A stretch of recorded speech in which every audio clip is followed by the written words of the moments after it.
Olá a todos que acompanham a programação da TV Câmara. Mais uma vez, nós estamos de volta para falar do coronavírus, da Covid-19.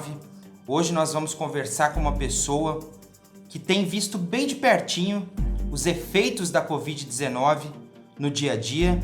É uma pessoa que mora na Itália, na província de Salerno. Vai conversar conosco, vai se apresentar agora e vai conversar um pouquinho com a população de Ribeirão Preto. Eu gostaria que você se apresentasse e contasse um pouquinho pra gente como estão as coisas aí na Itália. Aqui na Itália nós estamos vivenciando a quarentena oficialmente desde o dia 9 de março. A princípio, o governo tentou colocar apenas as regiões mais afetadas em isolamento, porque o problema com o coronavírus aqui na Itália iniciou já em janeiro deste ano e, tentando preservar a economia, o governo tentou fazer primeiro a contenção das localidades mais atingidas, o que demonstrou ser ineficaz e culminou na decisão de colocar toda a Itália em quarentena, suspendendo todos os serviços que não fossem serviços essenciais. Inicialmente, nós como cidadãos italianos ou ítalo-brasileiros, como é meu caso, ficamos assustados, pensando como que nós vamos fazer para continuar as nossas atividades de trabalho, como que vai ser o dia de amanhã, mas percebendo o colapso do sistema de saúde italiano, que era considerado uma referência na Europa, nós percebemos que o discurso da economia, num momento tão grave como esse, é um discurso secundário. Nós precisamos primeiro pensar na saúde, porque aqui na Itália, e nós estamos falando de exemplos concretos, o sistema de saúde está em colapso, não temos profissionais de saúde suficientes, os hospitais não têm mais condições de atender, os países vizinhos, como é o caso da Alemanha, já está recebendo pacientes daqui da Itália pelo fato de não termos mais estrutura e nem profissionais para lidar com esta emergência. E quando a gente traz isso para a realidade do Brasil, isso se torna ainda mais preocupante, porque nós já sabemos que o Brasil possui deficiências no sistema de saúde, já lida com questões de vulnerabilidade social da sua população. Então, isso tudo tem componentes que pode transformar este problema em algo ainda pior do que nós estamos passando aqui na Itália. E é por isso que menosprezar o exemplo da China em relação à contenção da doença, menosprezar a situação da Itália, menosprezar o avanço do problema nos Estados Unidos é uma grande responsabilidade, porque não é o momento de nós pensarmos em como lidar com a economia, é o momento de nós pensarmos em como lidar com a preservação de vidas.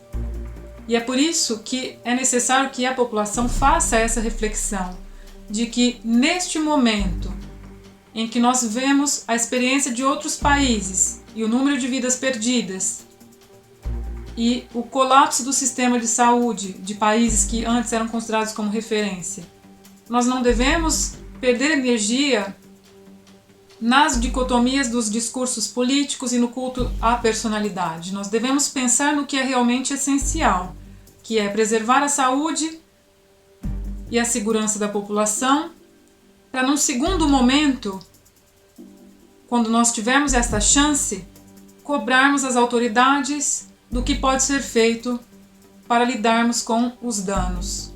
Exatamente, Paula. Só complementando isso que você acabou de falar, da questão da economia, tem muita gente no Brasil preocupada com a economia, desaconselhando a quarentena, desaconselhando o isolamento social, justificando a economia, dizendo que a economia vai quebrar, que o país não pode parar, que esses dias de quarentena serão um prejuízo inestimável para o Brasil, como na verdade eu acredito que serão. Mas você aí no epicentro, talvez no país que tenha sido mais afetado no mundo pelo coronavírus, pela Covid-19, você realmente aconselha que as pessoas parem com a quarentena e reabram tudo e volte às atividades normais, você estando aí, você recomenda isso? Nós estamos falando de um problema mundial. Nós estamos falando de algo que está afetando todas as nações. E nós não devemos pensar na individualidade. Nós devemos pensar na comunidade na qual nós estamos inseridos.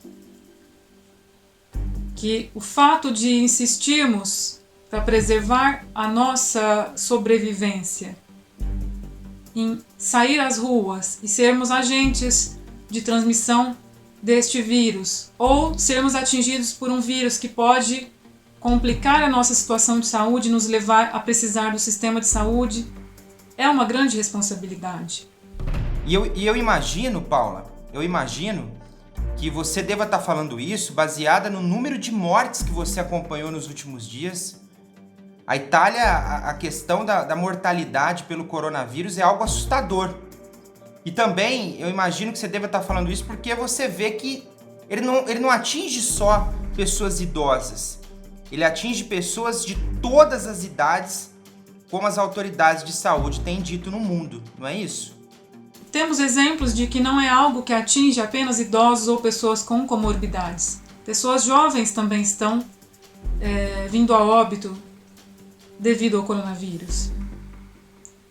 Então é necessário que nós façamos essa reflexão de que num momento como esse, independente de ideologias, devemos preservar o que é principal, ou o que deveria ser principal, que é a vida.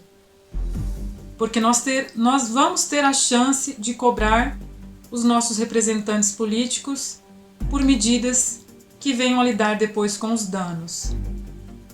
Este é o momento de pensarmos em preservar vidas. É isso então, Paula. Muito obrigado pela sua participação.